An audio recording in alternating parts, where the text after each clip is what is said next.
আজকের আলোচ্য বিষয় উত্তল দর্পণে প্রতিবিম্ব গঠন। এখানে প্রতিবিম্বের আকার, আকৃতি এবং প্রকৃতি কিভাবে নির্ণয় করব সেই বিষয়ে আমি এখানে 5টা নিয়ম বলে দিয়েছি।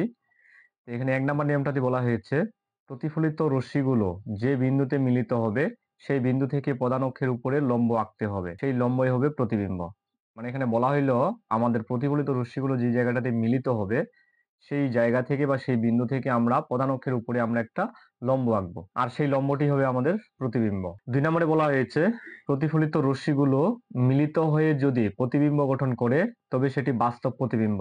অর্থাৎ প্রতিফলিত রশ্মিগুলো যদি বাস্তবে মিলিত হয় তবে সেক্ষেত্রে আমাদের যে প্রতিবিম্বটা গঠিত হবে সেটাকে বাস্তব প্রতিবিম্ব বলা হবে। এবং 3 নম্বরে বলা হয়েছে প্রতিফলিত রশ্মিগুলো যদি বর্ধিত করে মিলিত বিন্দু পাওয়া যায়, অর্থাৎ প্রতিফলিত রশ্মিগুলো বাস্তবে মিলিত না হয়ে যদি আমরা বর্ধিত করে মিলিত করি তবে সেই প্রতিবিম্বটাকে আমরা অবাস্তব প্রতিবিম্ব বলবো। এবং 4 নম্বরে বলা হচ্ছে প্রতিবিম্বটি যদি প্রধান অক্ষের উপরে গঠিত হয় তবে প্রতিবিম্বটি হবে সোজা। প্রধান অক্ষের উপরে হলে সোজা হয়ে যাবে। এবং প্রতিবিম্বটি যদি প্রধান অক্ষের নিচে হয় তবে প্রতিবিম্বটি হবে উল্টো। এবং প্রতিবিম্বটি যদি আমাদের প্রধান অক্ষের নিচে হয় তাহলে সেটাকে আমরা উল্টো প্রতিবিম্ব বলবো। তো চলুন দেখি আমরা আমাদের উত্তল দর্পণে কোন ধরনের প্রতিবিম্ব গঠিত হয়। এখানে উত্তল দর্পণের জন্য আমি 1 ও 2 নিয়ম দিয়ে একটি প্রতিবিম্ব গঠন করেছি।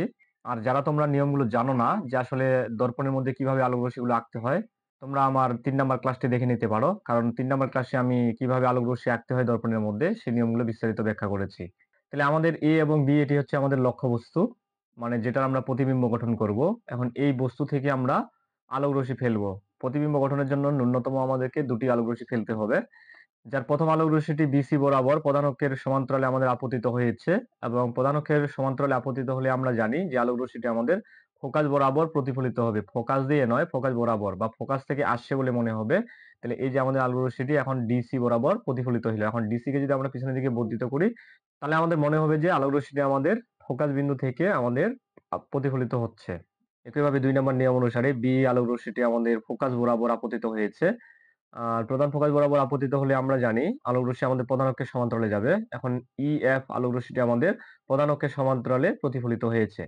এখন আমরা এখানে দেখতে পাচ্ছি যে আমাদের সি এবং ডি একটি প্রতিফলিত রশ্মি এবং ইএফ একটি প্রতিফলিত রশ্মি।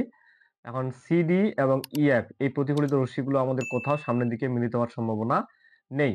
যেহেতু এই রশ্মিগুলো আমাদের কোথাও মিলিত হবে না, এইজন্য আমরা এখন কি করব ডিসি এবং ইএফ এই আলোক রশ্মিগুলোকে আমরা পিছনের দিকে বর্ধিত করব। পিছনের দিকে বর্ধিত করলে আমরা দেখতে পাচ্ছি যে আমাদের বি ড্যাশ বিন্দুতে এরা মিলিত হচ্ছে। এখন এই বি ড্যাশ বিন্দু থেকে আমরা কি করব প্রধান অক্ষের উপরে একটা লম্ব টানবো। এখন প্রধান অক্ষের উপরে একটা লম্ব টানলাম। প্রধান অক্ষের উপরে আমরা দেখতে পাচ্ছি যে এ ড্যাশ বিন্দুতে আমাদের ছেদ করতেছে।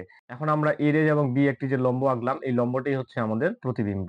তাহলে আমাদের এ এবং বি এটি হচ্ছে লক্ষ্যবস্তু, এ বি লক্ষ্যবস্তুর আমাদের প্রতিবিম্ব হচ্ছে এ ড্যাশ বি ড্যাশ। তাহলে আমরা যদি এখানে একটু খেয়াল করি আমাদের প্রতিবিম্বটা আমরা কি পাচ্ছি? প্রতিবিম্বটি আমরা পাচ্ছি যে লক্ষ্যবস্তুর তুলনায় আমাদেরকে ছোট এবং আমরা দেখতে পাচ্ছি প্রধান অক্ষের উপরেই রয়েছে।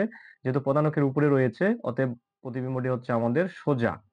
লক্ষ্যবস্তুর তুলনায় প্রতিবিম্বটি অনেক ছোট হয়েছে অতএব এটাকে আমরা বলতে পারি খর্বিত।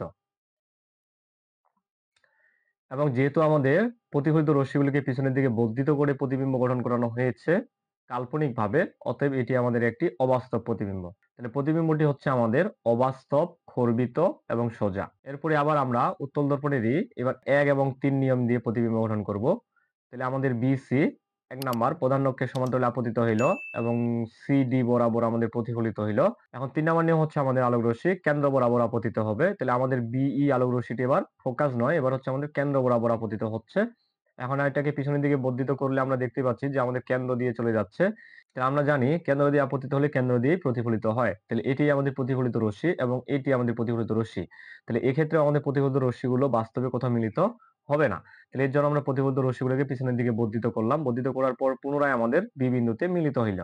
এখন বি বিন্দু থেকে আমাদের আবার প্রধান অক্ষের উপরে একটা লম্ব টানলাম। এখন এ ড্যাশ এবং বি ড্যাশ হচ্ছে আমাদের প্রতিবিম্ব। তাহলে এই ক্ষেত্রে আমরা দেখতে পাচ্ছি প্রতিবিম্বটি আমাদের কি হচ্ছে অবাস্তব, খর্বিত এবং সোজা। পরিশেষে আমরা এখন 2 এবং 3 দিয়ে যদি আমরা প্রতিবিম্বটা গঠন করি তাহলে 2 নাম্বার এবং 3 নাম্বার নিয়ম আমরা ব্যবহার করলে এক্ষেত্রেও আমরা দেখতে পাচ্ছি যে আমাদের প্রতিবিম্বটি কি হচ্ছে অবাস্তব হচ্ছে এবং আমাদের সোজা হচ্ছে এবং খর্বিত হচ্ছে। অর্থাৎ আমরা উত্তল দর্পণের জন্য যে কোনো নিয়ম ব্যবহার করে প্রতিবিম্ব গঠন করি না কেন এবং আমাদের লক্ষ্যবস্তুকে আমরা আমাদের দর্পণের যে জায়গাতেই রাখি না কেন আমাদের প্রতিবিম্ব সর্বদা অবাস্তব এবং সোজা এবং খর্বিত হবে, মানে ছোট হবে। এই ছিল আজকের ক্লাস। ধন্যবাদ সবাইকে। নবম ও দশম শ্রেণীর শিক্ষার্থী বন্ধুরা, এই ধরনের ভিডিও পেতে অবশ্যই আমার পেজ এবং আইডিটিকে ফলো দিয়ে পাশে থাকবে এবং ভিডিওতে লাইক, শেয়ার ও কমেন্ট করতে ভুলবে না।